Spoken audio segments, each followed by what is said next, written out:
Olá, tudo bem com você?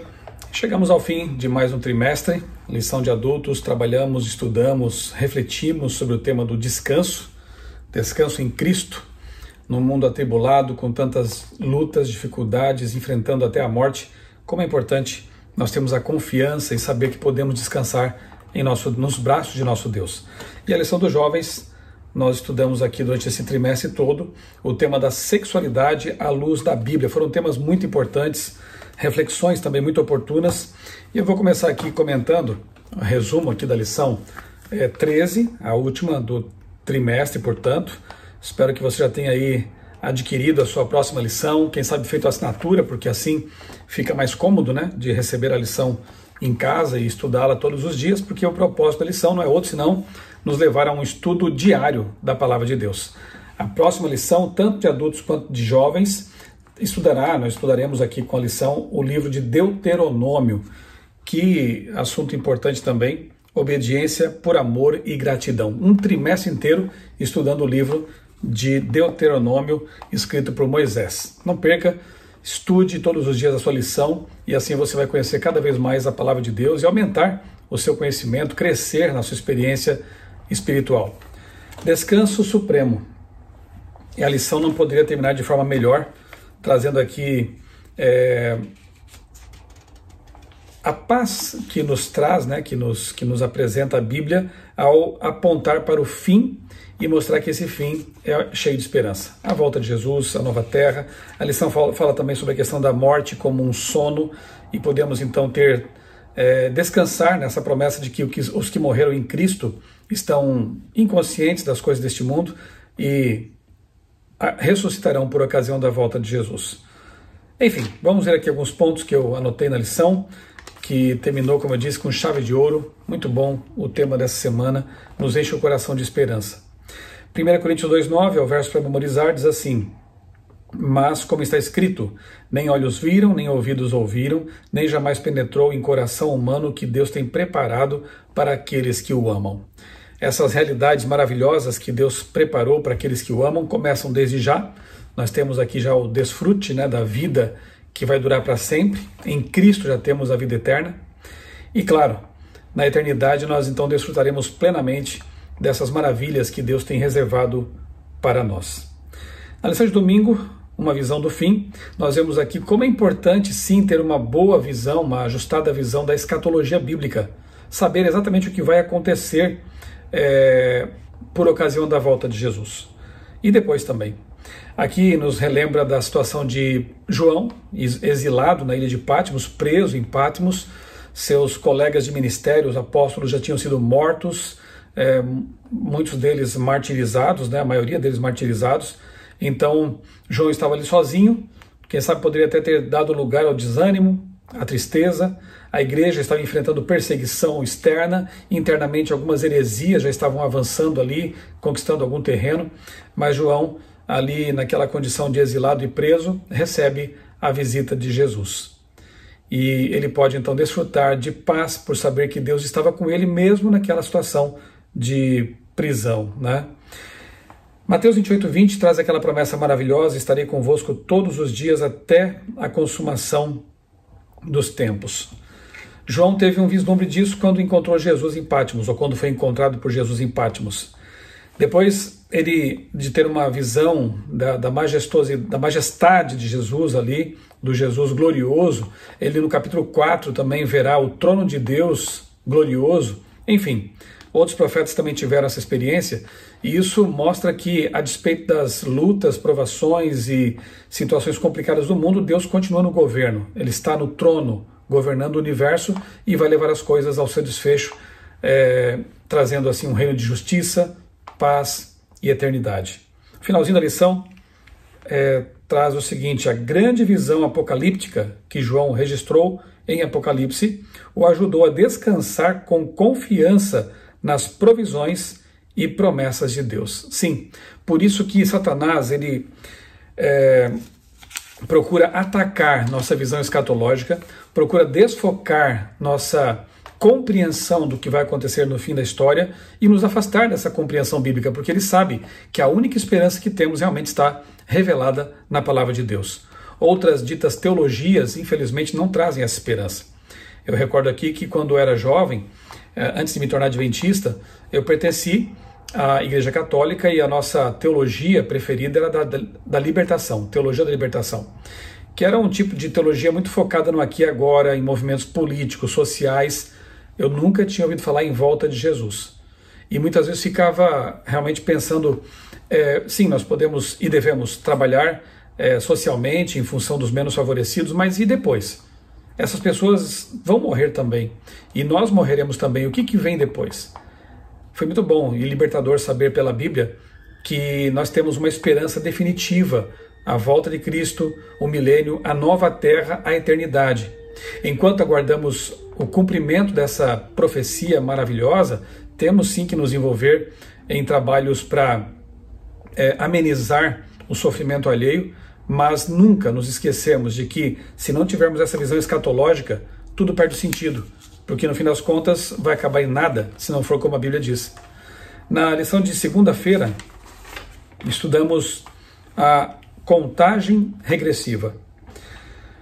E diz aqui um trecho da lição: Jesus queria dar ao seu povo, através dos séculos, um esboço do cronograma profético do tempo do fim, de modo que as pessoas se preparassem para o evento final.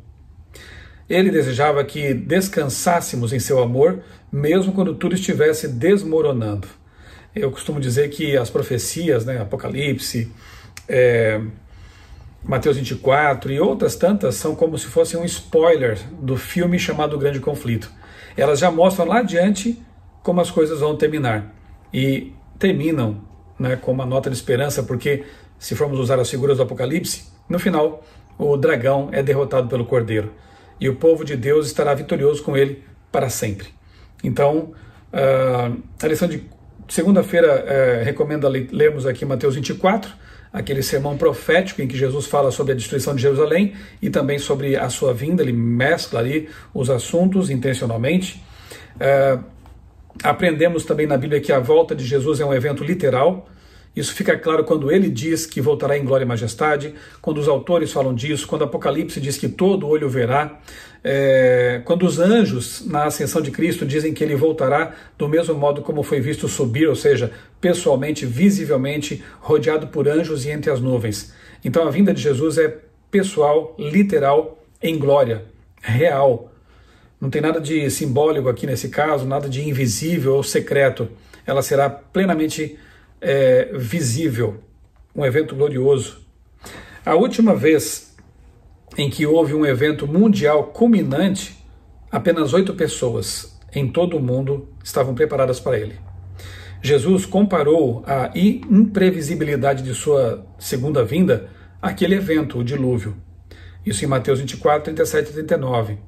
Mas embora ninguém saiba o dia nem a hora da segunda vinda de Cristo, Deus nos deu uma contagem regressiva, profética, a qual podemos observar acontecendo no mundo ao nosso redor. Sim, nós não sabemos o dia nem a hora, e é bom que seja assim, porque o nosso preparo tem que ser diário, constante.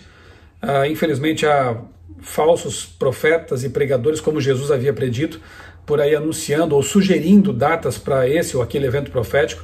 Isso não vem de Deus. Nós sabemos que isso foi reservado por Deus. Atos 1, por exemplo, diz que os tempos proféticos pertencem ao nosso Deus. Esse conhecimento não nos pertence. Não acredite em pessoas que ficam por aí anunciando datas para qualquer coisa que seja em relação ao futuro, e especialmente com relação à volta de Jesus. A Bíblia condena veementemente esse tipo de atitude. E apresenta aqui o dilúvio como um exemplo do que aconteceu e vai acontecer. Jesus vincula esses dois eventos, assim naturalmente afirmando que o dilúvio foi um evento real, e há marcas geológicas históricas em todo o planeta a respeito disso. Não tenho tempo aqui de tratar desse tema, mas em meu canal aqui no YouTube tem vários vídeos sobre o dilúvio, dinossauros e evidências dessa catástrofe hídrica.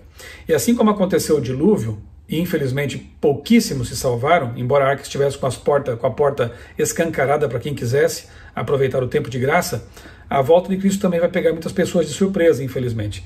Mas hoje ainda há tempo de nós nos prepararmos para esse grande evento. Não mais a porta, mas os braços de Cristo estão abertos para receber a todos que queiram se preparar para a sua volta. Qual é a nossa função nesse drama profético? Não é outra senão pregar o Evangelho. É o que temos que fazer agora em tempo e fora de tempo, pregar o quanto pudermos, a plenos pulmões, enquanto temos liberdade para usar, por exemplo, a internet, as redes sociais, para falar do amor de Deus, da salvação e da volta de Jesus, das verdades maravilhosas contidas na palavra de Deus. E eu quero aproveitar para fazer um convite para você. Foi criado aí por um grupo, um esforço de várias pessoas, um site com domínio, né, chamado projetovideira.com. E eu quero convidar você a conhecer esse site, tanto você que quer receber estudos bíblicos, quanto você que quer fazer parte de um movimento de instrutores que serão treinados para ministrar estudos bíblicos presenciais ou até mesmo virtuais, porque hoje temos essa possibilidade. Então conheça lá o site projetovideira.com e você poderá participar desse grande movimento junto com a igreja de levar avante essa pregação, essa mensagem maravilhosa, a fim de que uma geração se prepare para o encontro com Jesus. Terça-feira, ordens para marchar. E aí nós encontramos aqui Apocalipse 14, né, a leitura das 3 mensagens angélicas, ou a mensagem dos 3 anjos, Apocalipse 14, 6 a 12. E o parágrafo que vem logo abaixo aqui da pergunta, ele resume bem o conteúdo dessa mensagem. O texto começa com o Evangelho eterno, a notícia da morte e ressurreição de Cristo, sobre a qual está a esperança da salvação. Claro que a mensagem não pode começar senão por aqui, né? Anunciando que há graça, a salvação. O Evangelho eterno nunca mudou, ele é imutável, é a palavra de Deus como sempre foi e sempre será. Então, uma vez que as pessoas saibam que existe graça e salvação, vem também a mensagem de que é chegada a hora do juízo, a hora em que Deus ele vai julgar toda a humanidade. Então, além da salvação pela graça, temos que anunciar também que haverá um juízo e, no fim das contas, todos terão que dar contas de sua vida para Deus e antes que a eternidade comece, né? Em seguida, há o chamado para adorar aquele que fez o céu, a terra, o mar e as fontes das águas, em contraste com a terrível advertência sobre os que, permanecendo em Babilônia, adoram a besta e a sua imagem. Finalmente, é descrito o povo de Deus no tempo do fim. Aqui está a perseverança dos santos, os que guardam os mandamentos de Deus e a fé em Jesus, ou também no texto de Jesus. Bem, veja só, está também ali no âmago dessas mensagens a mensagem do sábado, do 4º mandamento da lei de Deus, no 7º dia, né? Porque aqui, adora aquele que fez o céu, a terra, o mar. Essa frase vem lá de Êxodo capítulo 28 a 11, o mandamento do sábado.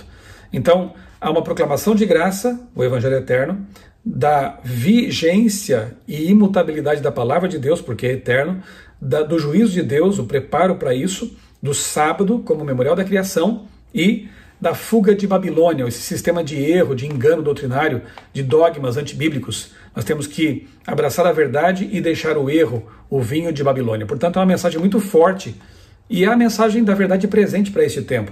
É o que nós temos que proclamar como igreja. Temos que fazer várias outras coisas, mas nada deve ocupar o principal lugar dessa mensagem sendo proclamada por nós em todo o planeta. Na lição de quarta-feira, Descanse em Paz, então, traz aqui um estudo, né, um breve estudo sobre a questão da morte e como isso é necessário, porque a morte ainda é um inimigo invencível para nós. Se Jesus não voltar dentro de pouco tempo, você e eu que estamos agora aqui conectados por esse vídeo, vamos morrer. Só que mesmo que isso aconteça, a morte deve ser encarada por nós cristãos da forma como Jesus e todos os autores bíblicos a encaram, como um sono, uma espécie de sono, em que as pessoas permanecem inconscientes, não sofrem, não estão contemplando a dor daqueles que ficaram vivos aqui, estão ali apenas inconscientes e ressuscitam, se aceitaram Jesus em vida, ressuscitam por ocasião da segunda vinda de Cristo, quando então os mortos são chamados à vida. João 5, 28 e 29, por exemplo, fala claramente disso. Vem a hora em que todos que estão no sepulcro sairão para a ressurreição, né? Serão ressuscitados, uns para a ressurreição da vida e outros para a condenação, para a morte eterna. João é muito claro com respeito a isso. Paulo também, em suas cartas, 1 Coríntios capítulo 15 e também lá em Tessalonicenses capítulo 4, 13 até 17, ele é muito claro em dizer que na volta de Cristo é que os mortos ressuscitam e junto com os vivos que são transformados, né, na volta de Jesus, esse grupo agora junto, unido, sobe gloriosamente para o céu para encontrar Jesus nos ares, passar 1000 anos de férias com ele e depois voltar para a terra, que será recriada o paraíso perdido será restaurado. Essas são as promessas da Bíblia. Aqui o texto para a leitura é João 11, né? Além de Hebreus 11 também. Em João 11 nós vemos a narrativa ali da história da ressurreição de Lázaro. E de fato Jesus compara a morte dele ao sono. Quando Lázaro ressuscita, não conta nada de corredor de luz ou de algum lugar onde ele estivesse, enfim, ele simplesmente acorda do seu sono, como acontecerá com os mortos também. Quem morreu há 1000 anos não terá percebido esse tempo passar. Para ele, terá sido um piscar de olhos. Quem morrer amanhã, ou pouco antes da volta de Jesus, também será um piscar de olhos, porque na inconsciência não se percebe o passar do tempo. Então, a morte realmente é um sono. Mais ou menos quando a gente dorme à noite, uma noite sem sonhos, digamos assim, né? E você, quando abre os olhos, já é dia e não percebeu o tempo passar.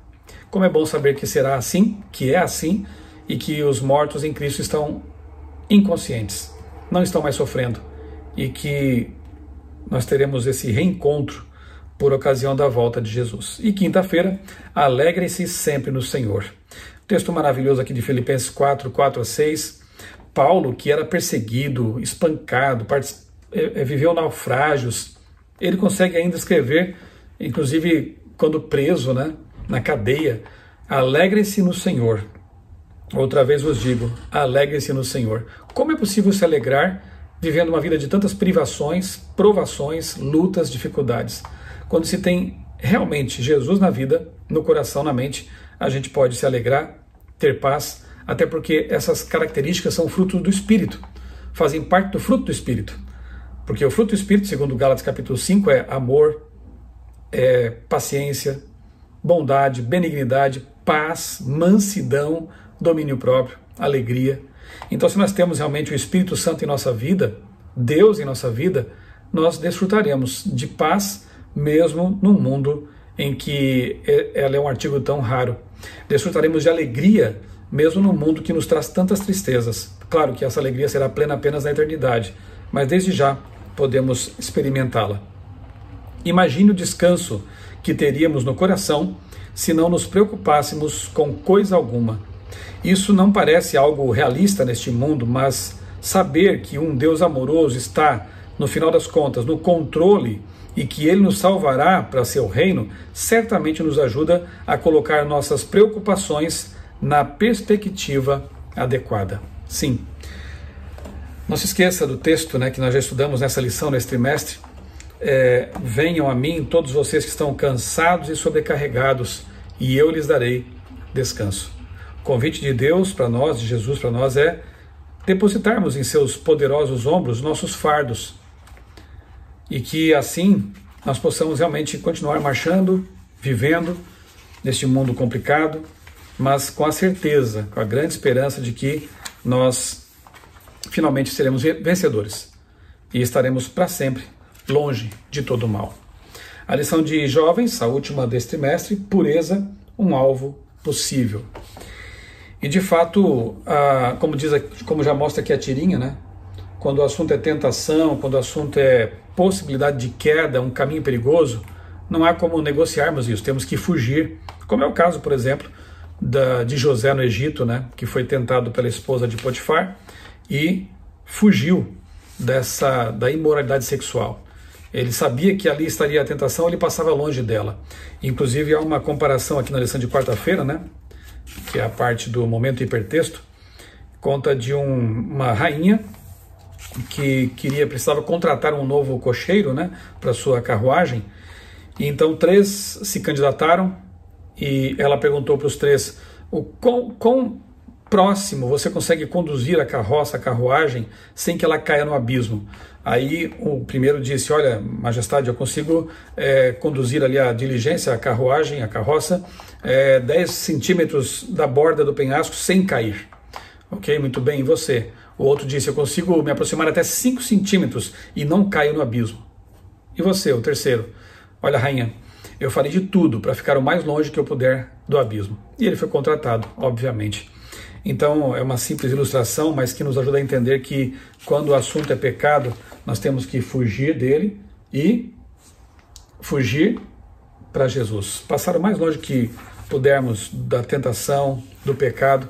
E a lição termina com essa ênfase, né? Depois de estudarmos tantos assuntos importantes, ela termina dizendo o seguinte: olha, se o assunto é impureza, imoralidade, contaminação moral, fuja disso, porque não vai fazer bem para você, obviamente.